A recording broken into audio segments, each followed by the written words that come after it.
Hello everyone, welcome to this course on Managerial Economics and Financial Accounting, which is included in course curriculum of BTU 3rd SEM having 2 credits and marks of 100. I am Rajesh Kumar and I will be your course instructor throughout this course. So let's start. First unit में हम basic definition, meaning and scope देखेंगे. Okay. Basic definition, that is meaning and the nature of economics. Then scope of economics को देखेंगे. Then हम difference देखेंगे. What is the difference between deductive and inductive reasoning, and what is the difference between static and dynamic economics. Okay. And what are the various economic problems?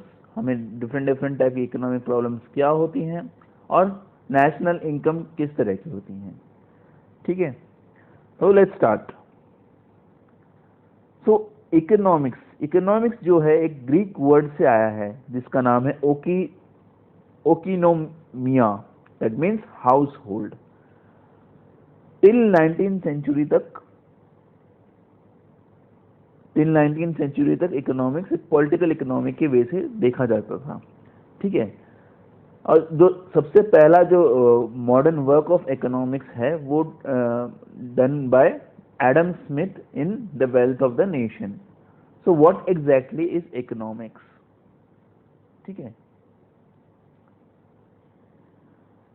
पहले हम क्या करते हैं, economics को अंडरस्टैंड करने से पहले हम अपने सब्जेक्ट के बारे में देखते हैं कि इसका टॉपिक क्या है. Managerial economics.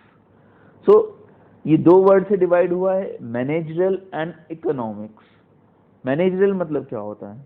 मैनेजरियल जो है वो मैनेजमेंट से आया है कि हमारे पास बहुत सारे रिसोर्सेज हैं तो हम उसे कैसे मैनेज करेंगे कि सबका मैक्सिमम यूटिलाइजेशन हो सके.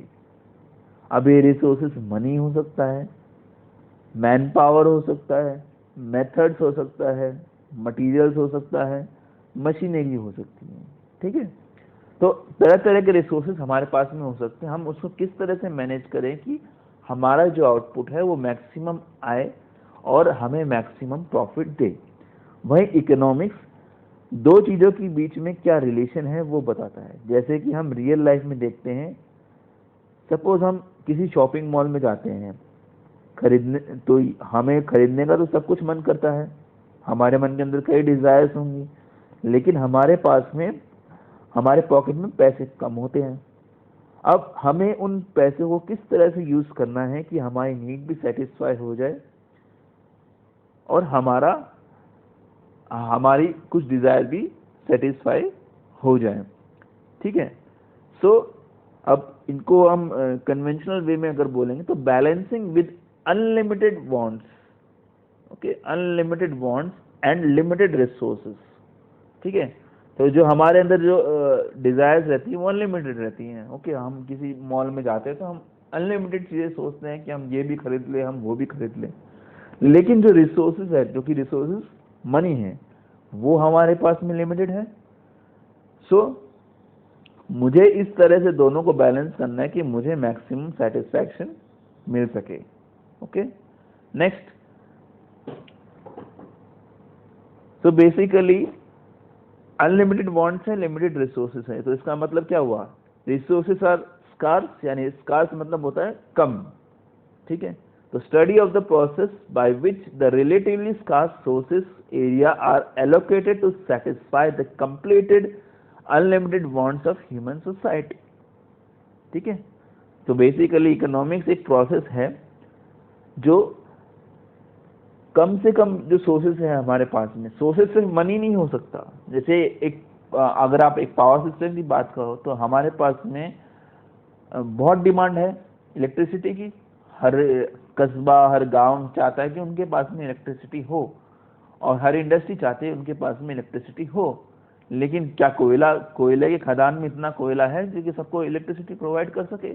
नहीं है. तो अब अगर हम उसको मैनेज नहीं करेंगे तो हमें दिक्कत आएगी.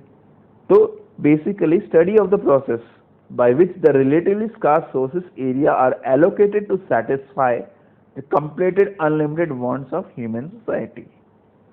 तो ये जाहिर सी बात है कि हर ह्यूमन के पास में अनलिमिटेड वांट्स होती हैं. ठीक है।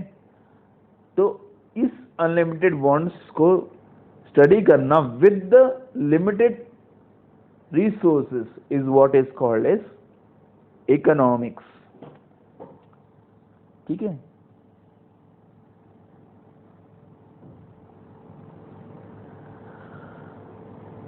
सो जो प्रोसेस है हमें ये मूल्यांकन करने में हेल्प करता है कि ऑल्टरनेटिव क्या है और बेस्ट ऑल्टरनेटिव क्या है, इस तरह से कि वांट्स और लिमिटेड रिसोर्सेज हमारे ऑब्जेक्टिव को पूरा करने में मदद करें।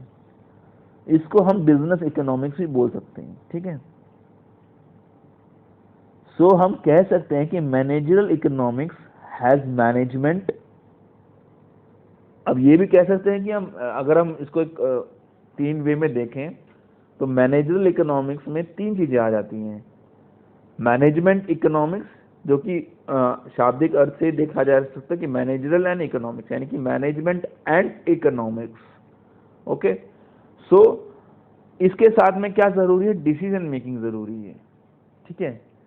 मतलब आपके पास में कई सारे ऑल्टरनेटिव्स हैं, then you have to make a best decision out of it that what you should buy।